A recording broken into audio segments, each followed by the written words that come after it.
No, I feel there is like a higher chance of terrorism happening here. Okay. Because that's what they are running from.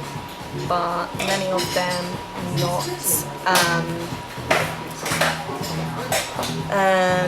economical refugees. They're more like political refugees, and they're not running from the terror. They just want to get in to get the benefits.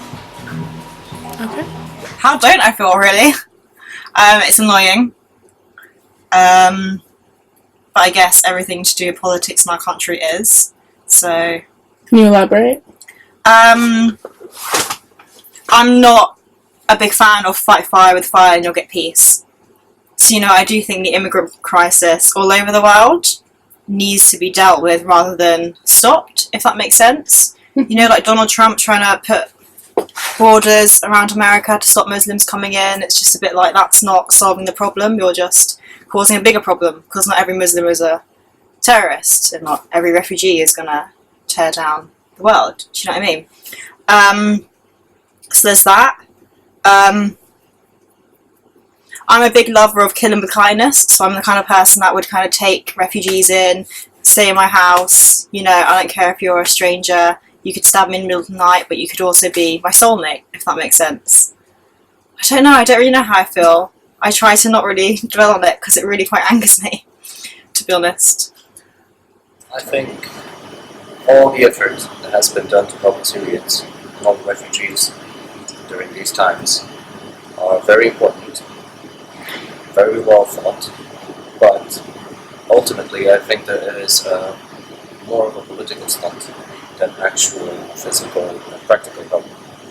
Because if you think about it, displacing a large population from the Middle East, as in our case, taking them all the way to the northern parts of Europe, you're affecting them both physically, because it is a huge shock to the system to go from a dry climate all the way to a subarctic climate.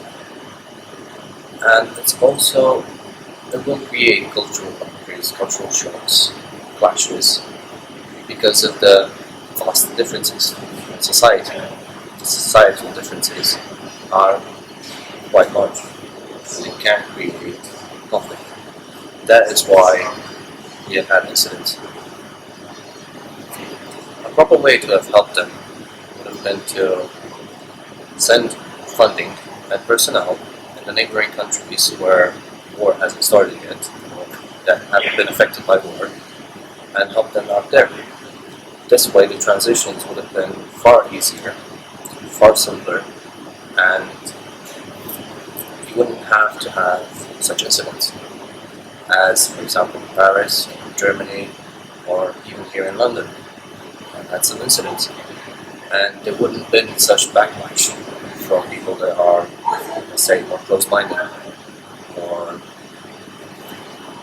conservative. I wish we were able to allow more in, and I don't feel any particular way about them, apart from we need to give them a home because we're in their home. It's a good thing that the UK have chosen to take in refugees by 2020.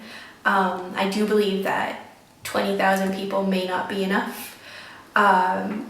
Refugees traveling from Syria take a long journey, and there's a lot of consequences from leaving their home country and traveling all the way to the UK to become refugees.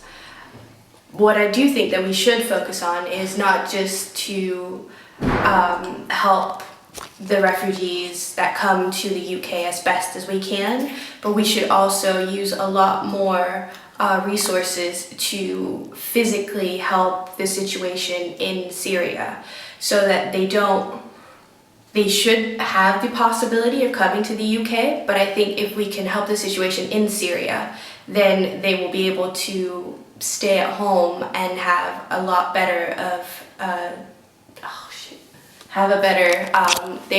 so if we use more resources to help the situation in Syria, we'll be able to give the Syrians a lot better environment than what they're in right now.